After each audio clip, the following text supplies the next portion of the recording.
Hello everyone. So welcome to the class. आज का topic है ज्यूरिस्प्रूडेंस। एलएलबी थर्ड सेमेस्टर का इम्पोर्टेंट टॉपिक है, इस सिलेबस में है। देखो, एलएलबी कर रहे हो तो अभी से पढ़ लो। कहाँ काम आएगा? एलएलएम में काम आएगा, एंट्रेंस में। ऑफ कोर्स नेट जेआरएफ का पूरा एक टॉपिक है, एक यूनिट है।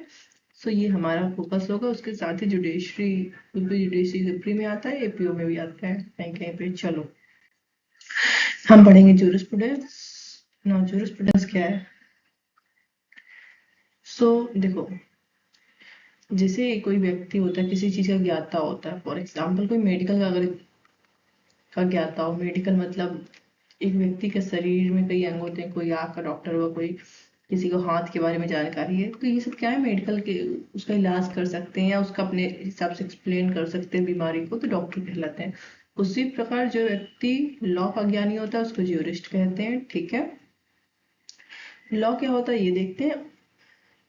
और लॉ का पर्पस क्या है, लॉ का नेचर क्या है, अलग अलग लोगों ने इसको किस प्रकार डिफाइन किया, इसका फिलोसफी क्या होगी, इसी को ज्यूरिस्प्रूडेंस कहते हैं। सबसे पहले देखते हैं लॉ क्या है। लॉ क्या है? जो ह्यूमन है उसके कंडक्ट को, व्यवहार को नियंत्रित करता है। एक सोसाइटी में जो इंसान रहता है, देखो, एक चोर है, अगर वो चोरी करेगा तो उसे दंड मिलेगा। ठीक है, लेकिन अगर वो चोरी नहीं करेगा तो उसे कोई दंड नहीं मिलेगा। ऐसी विधि बनी हुई है, ऐसा लॉ बना हुआ है, कानून ना। तो किसी व्यक्ति को चोरी करने से रोकना, अर्थात उसके व्यवहार को नियंत्रित करना, यही लॉ है। ठीक है, ओके। तो विधि क्या है? एक नियमों का सेट होता है। ठीक है, कॉम्प्लेक्स सेट होता है। जैसे आप, नियमों का सेट मतलब एक जगह पर लिखित कॉम्प्लेक्स सेट पूरा। ठीक है, ओके। इसका कार्य क्या होता है, आचरण क्या होता है, नेचर क्या होता है, ये सब अलग अलग अभी हम देखेंगे। ज्यूरिस्प्रूडेंस क्या होता है?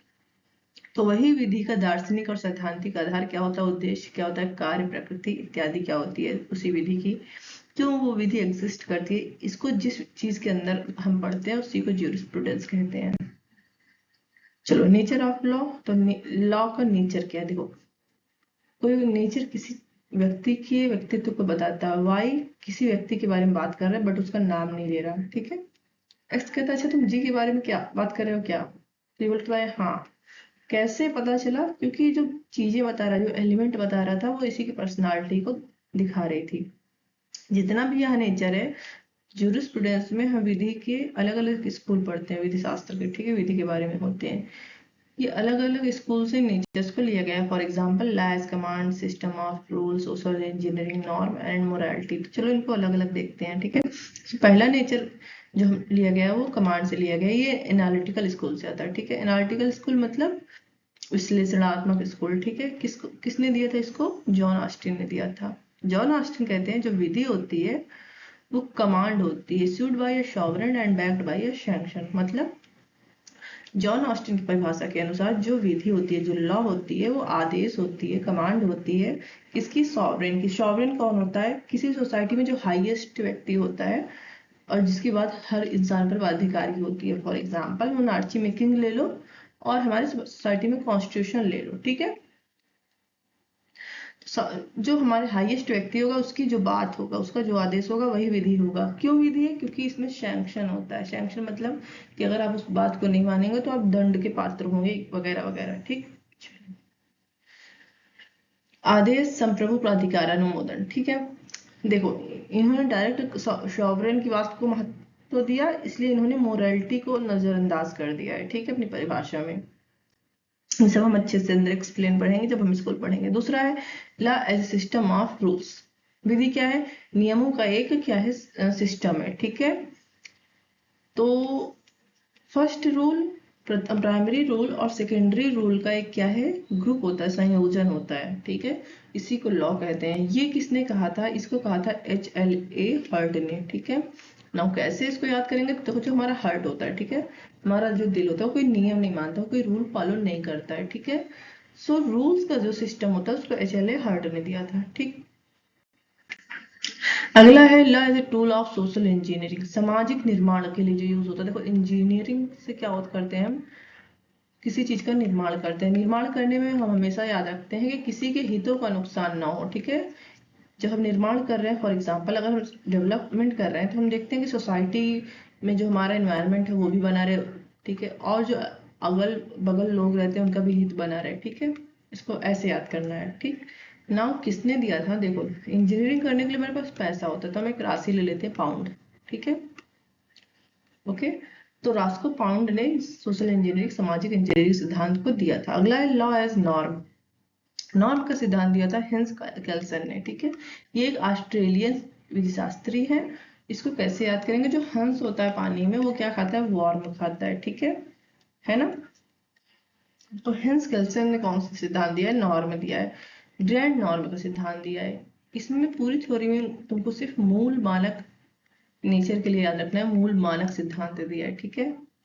Lies the system of rules, देखो standards that dictate how individuals should behave in society। क्या होता है ये नॉर्म का सिद्धांत, ये बताता है कि सोसाइटी जो चल रही है वो किस हिसाब से चलनी चाहिए, उसका हर व्यक्ति जो इंडिविजुअल है उनका क्या अधिकार और दायित्व होगा, ठीक है। चलो हिंदी स्लाइड है उसकी। लॉ एज जस्टिस और मोरालिटी, देखो जो नेचुरल लॉ है वो समय के साथ आया है। नेचुरल समझ लो तुम, इसको ऐसे ले लो, नेचर के साथ आया है, ठीक है, सबसे पुराना स्कूल है ये, ठीक, तो पुरानी विचारधारा पे चलता है, ओके।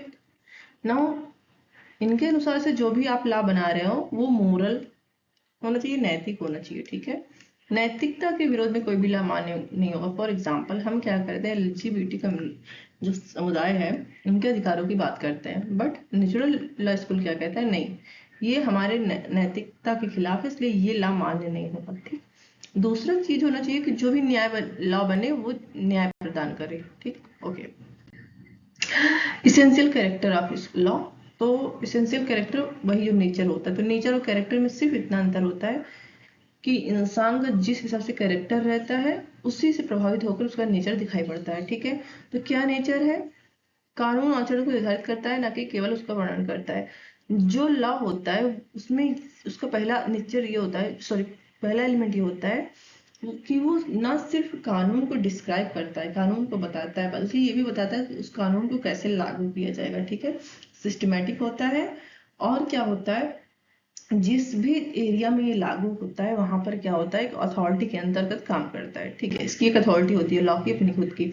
गतिशील होता है, समय के साथ विकसित होता है। For example Indian evidence act लो, जब ये बना था, जब आईपीसी बनी थी 1800 जो है, ठीक है, 1860 में, उसी के बाद 1872 में आया है ना, तब साइंस डेवलप नहीं था, तो एविडेंस में क्या लिया जाता था, कोई सोच नहीं सकता था भविष्य में जो है इलेक्ट्रॉनिक एविडेंस, फोन कॉल वगैरह कुछ आएगा, है ना।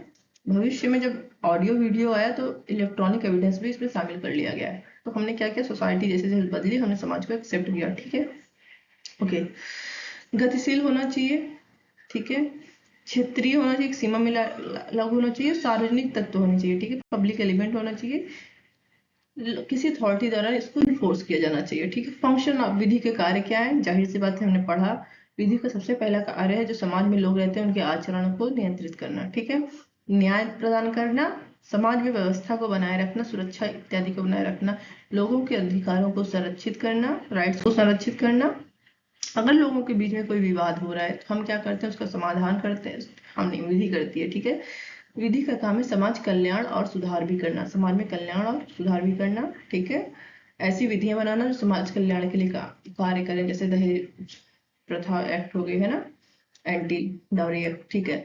आर्थिक और राजनीतिक स्थिरता बनाना, मतलब ऐसी भी विधि बनाना जिससे क्या हो, लोगों को जो है आर्थिक और इकोनॉमिक एंड पॉलिटिकल स्टेबिलिटी भी प्राप्त हो, ओके ना। जो हमने अभी क्वेश्चन आंसर में पढ़ा उसी का हम एमसीक्यू भी देख लेते हैं, क्योंकि एमसीक्यू भी आता है, ठीक है। देखो जो प्री पॉइंट होते हैं और जो मेंस पॉइंट होते हैं बहुत अंतर नहीं होता, बस प्री पॉइंट पढ़ने के बाद उसको सिस्टमैटिक तरीके से मेंस पॉइंट में लिखते हैं, तो हमें आंसर राइटिंग करनी है एलएलबी के लिए, ज्यादा अंदर नहीं जाना। चलो तो एमसीक्यू हम देख लेते हैं नेट के जेआरएफ के लिए और एलएलएम के इंट्रेंस के लिए, ओके, और पीसीएसडी के लिए, ठीक है। Who defined law as command of sovereign backed by sanction, किसने विधि को संप्रभु का आदेश बताया जो कि सैंक्शन द्वारा बैक्ड है, तो कमांड कौन देता है, आंटी देती है, यही देखा था हमने, आंटी मतलब ऑस्टिन, पहला आंसर। दूसरा है which of the following is not an element of Austin theory, Austin की थ्योरी जो हमने पढ़ी लॉ की, जिसमें था command, plus sovereign backed by sanction. तो इनमें में से कौन सा उसका तत्व नहीं है, ठीक है। सो द ओके, कहाँ थे हम लोग। तो देखो, सो ऑस्टिन की थ्योरी में तो कमांड आएगा ही, आंटी कमांड दे दो तो ये आंसर नहीं। सॉवरेन भी है, नहीं होगा, सैंक्शन है तो नहीं होगा, बचा सोशल इंजीनियरिंग, ये हो गया, ठीक है। अगला क्वेश्चन है Kelsen the law is a system of. Kelsen ने कौन सा दिया है हेंस। केल्सन ने कौन सी थ्योरी दी थी, तो हमने पढ़ा था हंस क्या खाता है, वॉर, और इन्होंने थ्योरी दी थी नॉर्म। नाउ देखो, इंग्लिश में दोनों में दो में नॉर्म में दिख रहा है ना, बट हमने क्या देखा था, मूल मानदंड, तो आंसर नंबर थर्ड होगा। चलो कौन सा ला थ्योरी, ला की थ्योरी का मतलब होता है balancing competing interest in society, प्रतिस्पर्धी हितों को संतुलित करने का, ठीक है ना। प्रतिस्पर्धी सोशल इंजीनियरिंग से संबंधित था ये। सोशल इंजीनियरिंग जाहिर सी बात है सोसाइटी से होगा, सोशोलॉजिकल स्कूल होगा, ये स्कूलों में अलग से पढ़ेंगे तो वहां अच्छे से समझ में आएगा। रास्को पाउंड्स थ्योरी किस नाम से जानी जाती है, तो कौन से हम क्या कर रहे थे, इंजीनियरिंग कर रहे थे, ठीक है। तो आंसर नंबर सोशल इंजीनियरिंग 2 होगा, ठीक है, सामाजिक अभियांत्रिकी। ओके, अकॉर्डिंग टू सेलमन, देखो ये वाला क्वेश्चन तो आ गया है, बट ये हमने डेफिनेशन उसकी नहीं पढ़ी है ना, जो कि अगले क्लास में हम लोग देखेंगे कि ये होगा न्याय प्रशासन में राज्य द्वारा मान्यता प्राप्त और लागू सिद्धांतों का समूह। अगली क्लास में हम सिर्फ डेफिनेशन देखेंगे, ठीक है। Which function of law is fulfilled when it prevents breach of peace and ensures public order? जब समाज पब्लिक ऑर्डर को मेंटेन किया जाता है और शांति भंग होने से बचाया जाता है, तो कौन सा उपाय विधि का किया जाता है, ऑफ कोर्स सुरक्षात्मक उपाय किया जाएगा, ठीक है। अगला क्वेश्चन है नेचुरल लॉ का कौन सा फीचर है, ठीक है। Law is created by sovereign, नहीं एनालिटिकल स्कूल में जाएगा, होगा ही नहीं।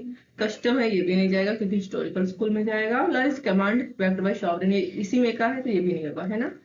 तीन एलिमिनेट कर दिया, बचा ये क्या था इसमें, law is deprived from moral. Moral और प्रिंसिपल रीजन ये सब क्या है, नेचुरल स्टेट, ठीक है। ओके, एक्चुअली हर्ट ने क्या किया था, रूल्स को बांटा था, किस भी बांटा था, प्राइमरी एंड सेकेंडरी, तो ये वाला आंसर होगा। Which one of the following best describes the function of law, निम्न में से कौन विधि का कार्य को सर्वोत्तम तरीके से बताता है। तो विधि का कार्य क्या है, धर्म की रक्षा करना। देखो अगर धार्मिक विधि है तो है, नहीं तो नहीं है, ठीक। टू प्रमोट वार, नो, ये भी नहीं होगा। To enforce moral values, of course अगर नेचुरल लॉ की बात हो रही तो होगा, बट यहाँ पे बेस्ट यूज पूछ रहा है तो ये भी नहीं होगा। तो क्या काम होता है, ह्यूमन कंडक्ट को सिक्योर करना और जस्टिस को बनाए रखना, ठीक है ना। अगर आपको लगता है कि ये वीडियो हेल्पफुल है, please subscribe the class and चलो देखते हैं, मिलते हैं अगली क्लास में, तब तक के लिए बाय बाय, ठीक।